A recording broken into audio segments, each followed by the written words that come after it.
الشیطان الرجیم اللہ الرحمن الرحیم وَمَن يُطِعِ اللَّهَ وَرَسُولَهُ فَقَدْ فَازَ فَوْزًا عَظِيمًا۔ دیکھو قرآن یہ بات بتا رہا ہے کہ جس نے اللہ اور اس کے رسول کی بات مانی اس کو بڑی کامیابی حاصل ہو گئی۔ یہ قرآن کا وعدہ ہے۔ دیکھو جمعرات ہے، شب جمعہ ہے، کل جمعہ کا دن ہے۔ نبی کریم صلی اللہ علیہ وسلم نے فرمایا جس نے جمعہ کے دن سورہ کہف پڑھی اس ہفتے میں اگر دجال نکل جاوے تو اللہ اس کے فتنے سے بھی حفاظت کرے گا۔ تو یہ چھوٹے موٹے فتنے جو روزانہ رونما ہوتے ہیں اور کتنی سازش کی جاتی ہے مسلمانوں کے خلاف، کتنے فتنے برپا ہوتے ہیں، میرے بھائیوں اپنی ذمہ داری سمجھ کے سورہ کہف پڑھو، اپنے گھروں پہ بھی کہو، اپنے دوست احباب کو بھی کہو۔ یہ بہت بڑی بات ہے جو ہمارے نبی نے فرمائی ہے کہ جس نے جمعہ کے دن سورہ کہف پڑھی اگر اس ہفتے میں دجال نکل جاوے اللہ اس کے فتنے سے بھی حفاظت کرے گا۔ اور دنیا میں سب سے بڑا فتنہ دجال کا فتنہ ہے۔ 24 گھنٹے ہمارے پاس ہے، 24 گھنٹے۔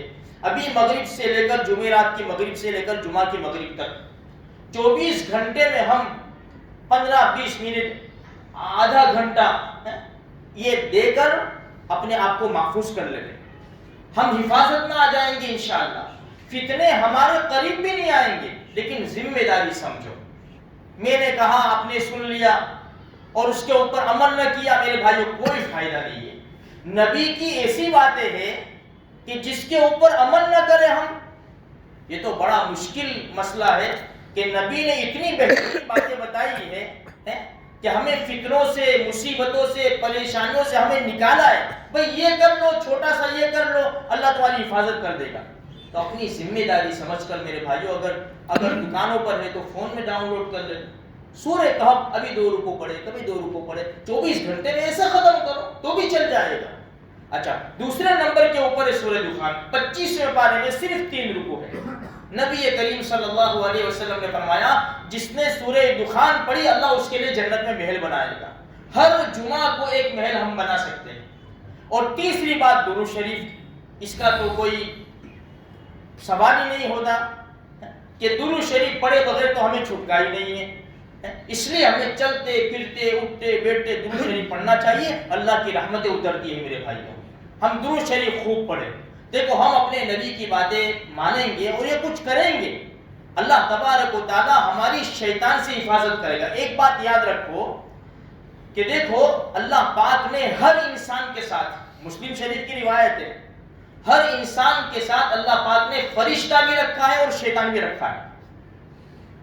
ہمارے نبی نے جب یہ بات فرمائی نے، عبداللہ ابن مسعود رضی اللہ تعالیٰ عنہ کی روایت ہے، تو صحابہ کرام نے پوچھا کہ یا رسول اللہ صلی اللہ علیہ وسلم آپ کے ساتھ بھی شیطان ہے؟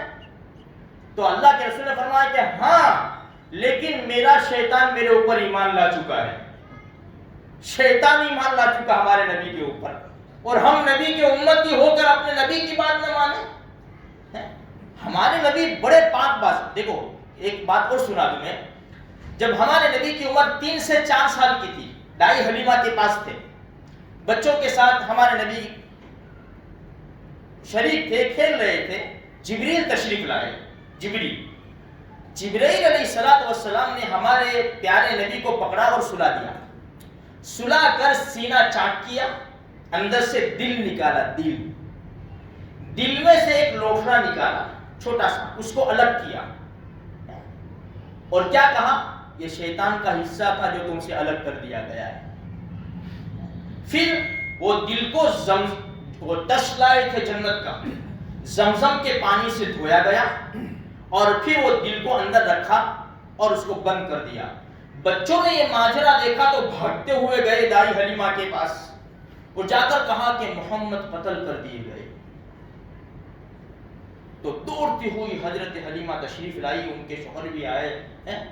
اللہ کے رسول صلی اللہ علیہ وسلم کا چہرہ فق تھا، اڑا تھا چہرہ، سینے سے لگا دیا، بیٹا کیا ہوا، بیٹا کیا ہوا، اپنے گھر لے گئی۔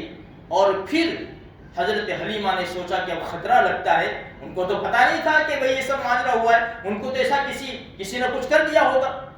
تو پھر ان کی ماں کے پاس چھوڑ آئی، حضرت آمینہ کے پاس چھوڑ آئی۔ تو خیر میرے بھائیوں، ہمارے نبی کی بڑی عجیب داستان ہے. ہمارے نبی کو ہر اعتبار سے پاک کر دیا گیا، پاک کر کے ہمیں یہ تحفہ دیا ہے. اور ہمارے نبی کی باتیں بھی بڑی پاک باز، اور جو اس کے اوپر عمل کرے گا میرے بھائیوں وہ کیسے ناکام ہو سکتا ہے؟ کامیابی اس کے قدم چومے گی. آج جتنی بھی پریشانی نظر آتی ہے، آج اگر ہم نے صحیح طور پر سچی محبت کے ساتھ ہم نے اپنے نبی کا فالو کر لیا، اللہ کی قسم ہم منزل بمنزل کامیاب ہوتے ہی چلے جائیں گے. اس لیے میرے بھائیوں ربیع الاول کا مقصد یہی ہے، صرف ناچنا کودنا اور نظمیں بجانا اور تیار ہو کر بیٹھے رہنا کرسیوں پر. ادھر اذان ہو رہی ہے، لوگ نماز کے لیے جا رہے ہیں، یہ ماشاءاللہ بند ٹھن کر بیٹھے ہوئے ہیں اور نظمیں سن رہے ہیں، زور زور سے نظمیں بجا رہے ہیں. اس کو محبت نہیں کہتے، اس کو نہیں. عمل کرو، عمل، اس کو اصل میں محبت کہتے ہیں. اللہ مجھے آپ کو اس کی توفیق نصیب فرمائے.